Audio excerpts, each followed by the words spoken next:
Hey everyone, thanks for checking out the CB vlog. You know the drill. If you like this show and you like the channel, go down and hit subscribe for us. That'd be a great help. And if you want to help out even more, you can always check out our Patreon at patreon.com/commandersbrew. But without further ado, let's talk about today's topic. Today I would like to talk about countering spells when you're not in blue. Okay, so you're talking about those really old counter spells that they don't make anymore? Well, partly those weirdo counter spells, but also just like from a deck building point of view. We like to have kind of, what do you call them, guidelines. We're always like, you want some ramp, you want some card draw. Mm-hmm. But realistically, you should also say you want some counter spells too, but we don't say that because we don't want to assume everyone's just playing blue decks, right? If you're not playing blue, you don't get to just automatically put in a few counter spells. Or do you? I just want to think of it as a deck building method. Like, as we should also do counter spells, we should also do cards that function like counter spells in other colors. And because, like, what does a counter spell do? It nullifies a spell from your opponent's hand or deck. So then what's the difference between a counter spell or something that nullifies the card in another way? For example, I mean, this is a big one, right? I think a lot of it comes down from, like, what is your deck trying to do and what would ruin your deck.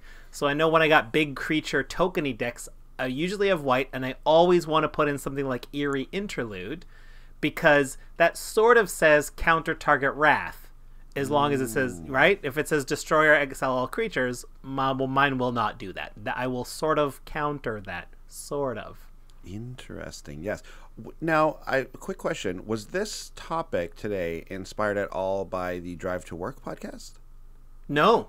Oh, okay. Great then. Because there was a fairly recent episode of Drive to Work that Mark Rosewater did about counterspells, but designing counterspells and how they do this, where they design counterspells in other colors. That, like, sometimes people will come to them and be like, I want a green counterspell that counters, you know, something that tries to target one of my creatures. Yes. So it's very green and that it protects creatures and stuff. And they're like, okay, well, we can't actually make it be a counter, but we can do something like you just said, like Eerie Interlude, like flicker hexproof. Give it hexproof. Exactly. Cool. Yeah, exactly. I mean, there's other ways of sort of countering spells. And we all count removal as a way to do that, right? Like, and counter spells are in a way also removal. One's proactive, one's reactive. So you get the positive, like the pro of having a proactive or a reactive spell is that you get to counter anything usually, right? And the con of that is that once it hits the battlefield, you can't do anything about it. Counter spells don't obviously affect permanence on the board. So, you know, just flip that right around, and now we're talking about removal. So in essence, it's very similar to a counterspell. In fact, you can have an on-board effect, something like a Death Touch creature. One of our favorites has always been Stinkweed Imp, because you get to dredge it back. It can work into that strategy. So it's like kind of a constant, you know, presence on the board, and that essentially will counter like a large attacker, right? Anything big that's trying to come at you. Stinkweed Imp does a fantastic job of holding that back usually. Yeah, and I think one of the counter arguments, if you want to be kind of like devil's advocate here, you could say like, well, but they still would have gotten their enter the battlefield trigger, if any. And if it's Stinkweed Imp that's supposed to counter a creature, well, I mean, they could just trample over, like, let's say they have trample or first strike. That doesn't really work. And I would contest by saying, like, that is also true, but then that all that means is that's just a little bit of a more narrow counterspell, which we do run in blue. Like, we run Swan Song, which is it doesn't counter everything. We run Negate sometimes, and that doesn't counter everything. I run Negate a lot. Yeah, Negate's great because I run Negate mostly as counter target board wipe, right?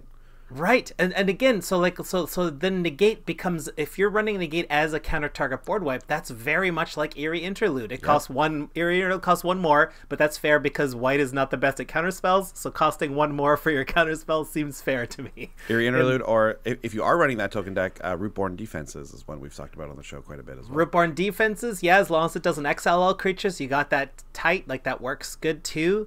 Yep. And I also want to think about, like, philosophically, how different is like Utter End from a regular counter, because Utter End exiles target permanent. You can't hit instants and sorceries, but it's better than like counter target permanent because it exiles target permanent. Interesting. I never really thought of it that way. Of course, you have the downside of, so that is a proactive spell, so you're initiating the getting rid of something, so they can then react with their own spell. They can react with a hexproof ability, or like the very things we're talking about here today. But I mean, I guess that's always kind of true. You can get into a counterspell war with anything. So yeah, I think just more options open up once the permanent has hit the battlefield. That's the downside. But the pro here is that you get to exile something with a spell like that. Yeah, and not like there are plenty of counterspells that exile things, but a lot of the ones we run, like a lot of the counterspells I run, don't actually exile the spell. Like I run classic counterspell, and sometimes I'm like, dang, that's not good enough. I know. I've been running Dissipate, as my like kind of counterspell now. Yeah, because exile, like you come up against those graveyards, and you're going to want to exile that Eternal Witness, and sometimes that's the way you do it, right? Yeah, you gotta. Yeah, you gotta sometimes. Like the pros and cons are here. Proactive, reactive, but these other colors, they just don't get these options. So you kind of have to think of it in this way. And obviously, like counterspells are blue, or blue's removal. Like that's how they do it. Yeah. Just another wonder of the color pie. And in general, I would always prefer being able to deal with things in a more flexible time period, right? Like, sometimes it feels too much that blues, you only have the tiniest window. Like, it really sucks when you miss that window or you draw your counterspell too late. You're like, like, if this was an Utter End, for example, I would be so much happier just to be able to get rid of this thing later. Like, take your 2 zombies from your Grave Titan ETB trigger. That's fine. Yeah. Like, I can deal with that, but like at least it's gone. Yeah, that you're right. That's another pro is the ability to like take sort of a longer pick, like a bigger picture, like taking the long view of it, kind of, and seeing, okay, is that as important as I thought it was at the time, right? Like, should I counter this? It's like, ooh. Okay, I better, because like I don't know, or you might make the mistake of saying no, and then it's there and you can't do anything. Whereas obviously just straight up removal, whether it's a kill spell or an exile or something, you're going to be able to make a more educated decision down the line. For sure. I would like to change gears now, if you don't mind. I'm going to propose. So there are some spells that do counter spells in other colors. Okay. So I'm going to run a couple past you, and I want you to let me know what it would take to get you to run these, if at all. Okay, this is fun. This is a fun game. Okay, this one comes up a lot. This is a classic one. This is Pyroblast or Red Elemental Blast. They're sort of the same. It's a red 1 mana instant that either counters a blue spell or destroys a blue permanent. So I have a mono red deck, and I don't run this card. Okay. But I think it's meta dependent, probably. If you have a lot of counter spells, and I mean, blue is obviously ever present in Commander, generally speaking. So like, it's always kind of a reason to run this card.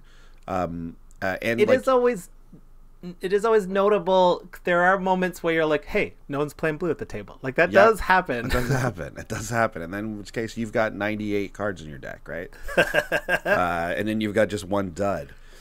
And no one wants to be caught with that. And because it's so specific, like even against a blue deck, you're like, you might be playing against an Esper deck. And you're like, oh, their only blue permanent is a blue Thopter, or something like that, right? Or like, oh, their commander permanent would also count.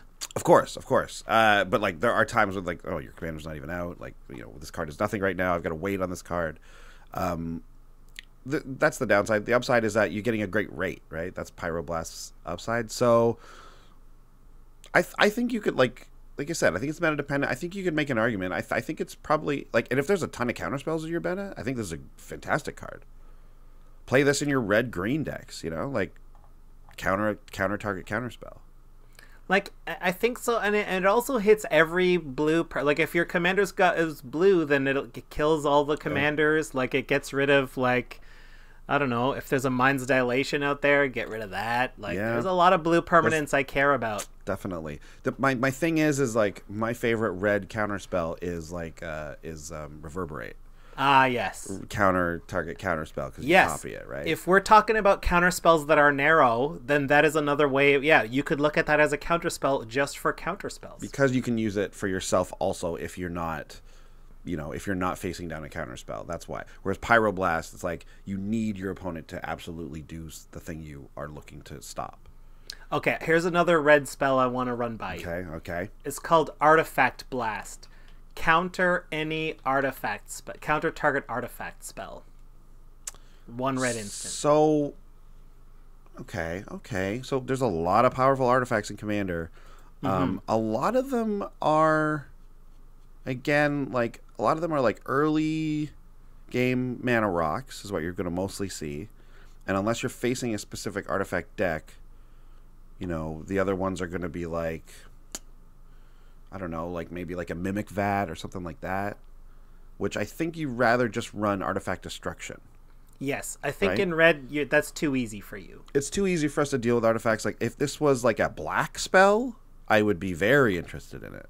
Because mono black has a tough time with artifacts, right? Yeah. So, yeah, I would be looking to run this in a different color because red deals with artifacts no problem. Okay, here's a classic that a lot of people know of. Well, how do you feel about Mana Tithe? A single white for an instant. Counter target spell unless its controller pays 1. A cube all-star. A cube all-star, because, like, yeah, when in 1v1 Magic, this kind of tempo play is huge. But in Commander, we don't often tap out, but if we do, like, Mana Tithe is interesting. I'd love to hear your thoughts on this. I think there's just far too much setup here. Okay. You need your opponent. So first of all, counterspells in Commander are still like not the greatest because they are 1-for-1 removal. So there is that other downside of card disadvantage. So not only is there that with just a normal counterspell, but here it's so situational. They have to tap out. They have to, for some reason, not be able to like make an Eldrazi spawn at instant speed or a treasure or something, which can always happen. You never know where that stuff is coming from. So I just think Mana Tithe and Force Spike, its blue counterpart, they don't really have a home. Unless you're running like off-color counter-spell tribal, which I think would be a pretty crazy deck. That'd be a crazy deck. Well, so how about this? Would you be willing to run Mana Tithe for a series of games so that your opponents can never tap out in the future once Mana Tithe is in their mind? You're just playing for the head games. You just want the mind games of, he's got white. Can he counter this spell? If I've Mana Tithed you a couple times, you'll just stop tapping out 100% on things, which becomes worth it to me. And then I can stop running Mana Tithe, and hopefully you'll still stop paying full mana efficiency. If you've done that work where you've Mana Tithed stuff enough times and we're successful at it, you've essentially just like you've put down what are they called? Like a hate bear. You know what I mean? You've essentially put down a tax card.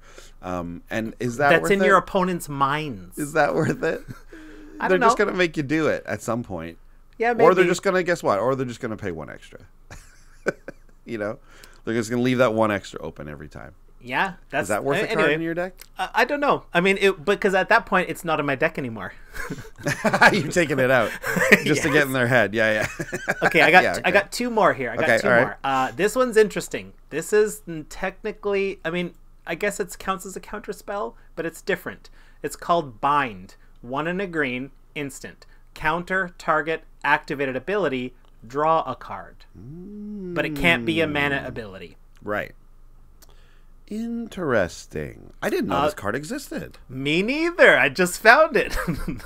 This is so So what's the blue sort of version of this? The one that is like kind of played in older formats. Oh, do you like slime bind? It's sort of. There's a blue one. Remember, it was like reprinted in Conspiracy, and it was like because it was expensive. I do not remember the name of it right now. I don't either. Anyways, it counters a triggered ability or an activated ability, right? Right. So that is obviously better. You a little more flexibility, and that card doesn't really get run in Commander very often. Does that one draw you a card though? No, it doesn't. That's what I was going to say. But this one a little more narrow, but still useful, and it draws you a card like. I will say, in the era of Super Friends decks, being able to counter an activated ability like an ultimate on a Planeswalker is big game. I mean, you're not going to put this in every green deck, but if your meta is kind of heavy on this type of stuff, if you got a Super Friends deck, this might be worth it. Certainly people will not see it coming. But my thing is always that, like, looking back at the cost of putting this card in your deck, though, right? Like, you might like the best version of this is you countering an ultimate on a Planeswalker, probably, right? Yeah. That's the biggest ability that you can stop with this. You're only paying 2 mana. That's a great deal, and you get a card. That's amazing. But the more likely scenario is that you're gonna counter like a guild mage activation. Yeah, maybe something like that. Maybe like a commander activation, which might be I mean, this card does replace itself, so there's that. That's why that's why it's worth the discussion, in my opinion. Because the fact that it counters it, that it replaces itself, is like, well, even if I get something bad for it, quote unquote, like that's something, and like, okay, I'll take it. If you here's the thing though, if you draw bind in a game, and there isn't really anything that's happening where you would like to use it, but then your opponent does, like, they have Breya, let's say, and they go if they got Breya, now you're happy, right? So now you've got bind, and they've got Breya, and they go, okay, I'm going to sack 2 artifacts, and I'm going to kill this other opponent's thing. So you are now in a place where, like, obviously I'm not going to use this bind, right? No way. Because it's hitting my opponent. That's great. I'm going to save it for when it comes at me. But, like, now you're just sitting with this card in your hand, and, like, maybe you're not the threat because you drew bind instead of some other good card. I hear you. I don't know. It's a unique enough effect. It replaces itself. I think I kind of want to run a couple copies in some green decks just to try it out. I guess my thing is, like, I think this isn't really a multiplayer card. I think this card is really cool in 1v1, but okay. Well, I got one more. I want to those activated abilities are coming at you in 1v1, obviously, right? Well, so. I would argue that, like, I think there's a place, though. If they're not coming at me, then that's just good. Then I'm in a good position. Then I don't care what my cards are. Like, if everyone's fighting with each other, I'm just happy while that's happening. Yeah, okay. The last card I want to bring up to you, I'm intrigued by this one a great deal. It's called Null Brooch. 4 generic for an artifact, and it has an ability 2 tap. So this goes in every deck so far. Null Brooch? Is that the name of it? How do you Null spell that? Brooch, Brooch. Null Brooch. Brooch. 4 generic for an artifact. 2 tap. Discard your hand. Counter target non-creature spell. Play this ability as an interrupt. I'm not reading the article text. Yeah, no. So you have to discard your whole hand, but it gives a full counter. It's a full negate to any color at the cost of tapping and discarding your hand. That is interesting. That's another thing I've never seen before. Yeah, right? And if you were running something where, like, you were trying to fill your graveyard or this card seems like it could be worth it. And like, because it protects itself. But let's not forget the threat of activation, right? Yeah, if your opponents have a wicked non-creature spell, they'll have to point it at someone else unless they want you to dump your hand so badly. And in the deck you'd be putting this in, you're probably happy to dump your hand, or you probably don't have much of a hand anyways, because it's something where you run, like, there's a lot of spells, you're just playing your spells out or something like that. Sure. I like this one. This one I like the most, actually. Me too. But it has the problem of being on board, So people know, so they can really plan around. It's like, oh, you got artifact destruction, so do I. Let's kill this thing. Yep. But, like, here's my thing. I don't think that's going to happen all that often because people are just going to either hold back their spells or they're going to just play them, and then you still get to choose. Like, either way, it's pretty good because you get to pick the one that's going to hurt you the most and then counter that one. Right. And if they're not even doing stuff that hurts you, then just let it happen. Who cares? Like, if it's Vandal Blast to get rid of that, maybe Vandal Blast doesn't go through. But if you just want to target your opponent's stuff, then I'll let you do that. Yeah, totally. Yeah, I like this one. This is interesting. Interesting. Well, anyway, that's all. Those are the ones I wanted to bring up. I just found some interesting non-blue, quote-unquote, counterspells. And some of these literally counterspells. But yeah, just as a brewer, I want you all to think about brew with counterspells in mind, some literal and some metaphorical. Cool. Okay, well, thanks for listening this week, everyone. We'll see you guys next time. Bye. Bye. Big thanks to all our patrons who make these episodes possible. Yeah, and if you want to check out more comedy videos, check out our Brews News playlist. Make sure you follow us on Twitch TV to see when we play live. If you want to chat with us, head over to Twitter. We're at Commanders Brew. And please hit subscribe to ding the bell and find out when we got new stuff coming out. See you next time. Bye.